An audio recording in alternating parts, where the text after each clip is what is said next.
It's the season of giving, and it's also the season of Jaden McDaniels.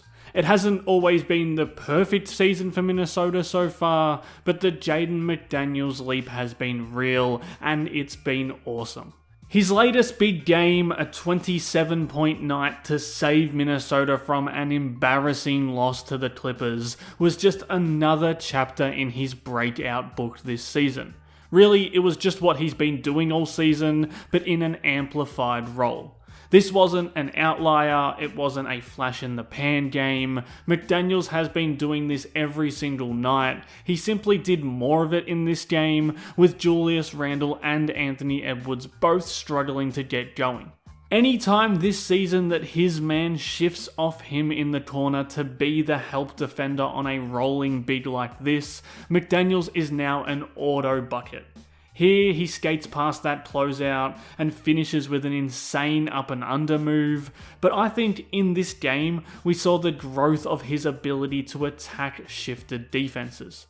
It's not just those out of control or loose closeouts that he's attacking. When Harden fans out here under control, McDaniels is now able to get to his spots out of that. He can get to that little post turnaround, get into the paint where nobody can really disrupt that high release point, and generally just be this unicorn-like scorer with his size and his fluidity off the bounce.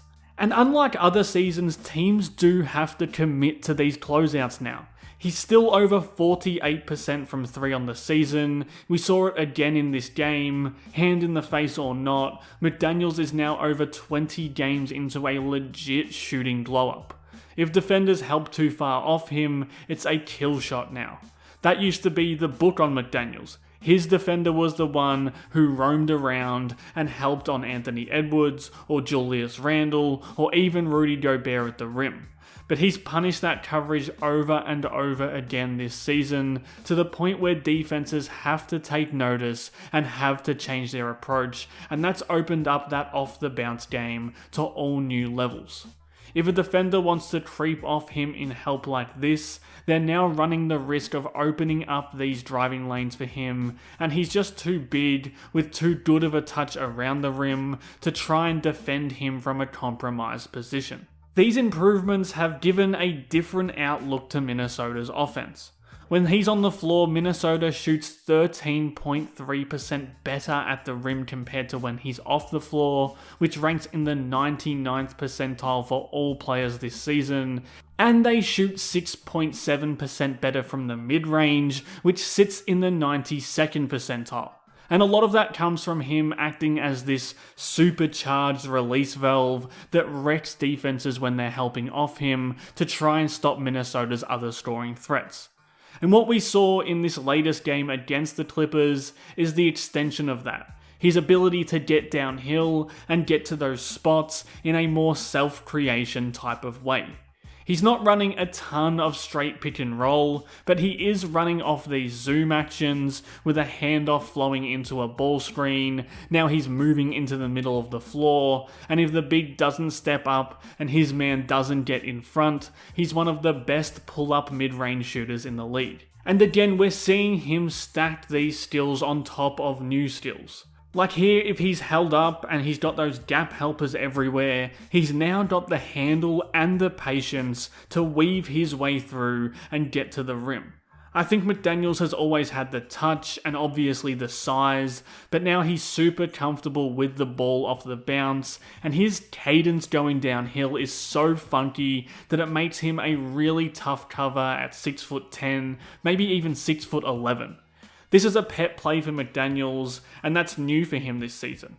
Last season he fed on the scraps of the offense, but the more rope Minnesota's coaching staff seem to give him, the more he seems to level up as a scorer.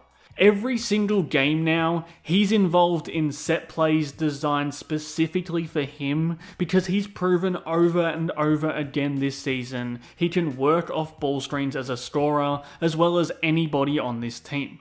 It's never going to be a super high volume for him with this roster, but he's currently scoring 1.24 points per possession coming off ball screens, which is super elite, ranking in the 95th percentile league-wide. Now I'm really interested to see how his playmaking out of pick and roll develops with more reps going forward this season. This pass last night, coming off a pick, drawing the big up to stop that mid-range, and then popping it over the top to a rolling Gobert was a really nice read. And we've seen him make some nice reads coming out of ball screens so far this season, especially compared to what we've seen in the past. If he's ever going to really command more usage, and it's starting to seem like that's going to be very likely at some point, he's going to have to be a more reliable playmaker. The scoring is there right now, but the high usage guys make these plays, whether it's out of pick and roll or out of those situations attacking closeouts, consistently. Weaving that into his game is probably the next step for him. One thing that is consistent and probably the baseline for his jump as a scorer this season is the fact that he's been completely empowered to run Minnesota's offense in semi-transition. We saw that in this game. It doesn't matter if there's this wall of bodies in front of him, if the defense isn't back and set in a half-court shell, McDaniels is going to slither his way into his spots and make shots. At the very least, it's going to help Minnesota get into quicker actions. By punching this broken floor gap and just simply circling it back out to Edwards and setting him a ball screen, he gets Edwards into the paint in a way he just couldn't all night against a swarming Clippers defense.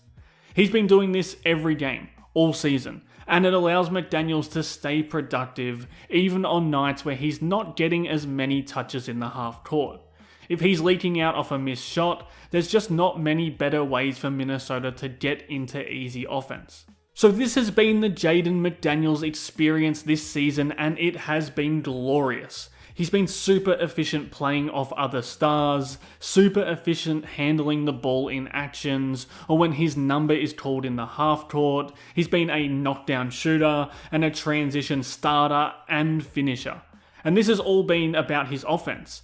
We're still talking about an all-NBA defender who can play big and small on that end of the floor and do it at a really elite level.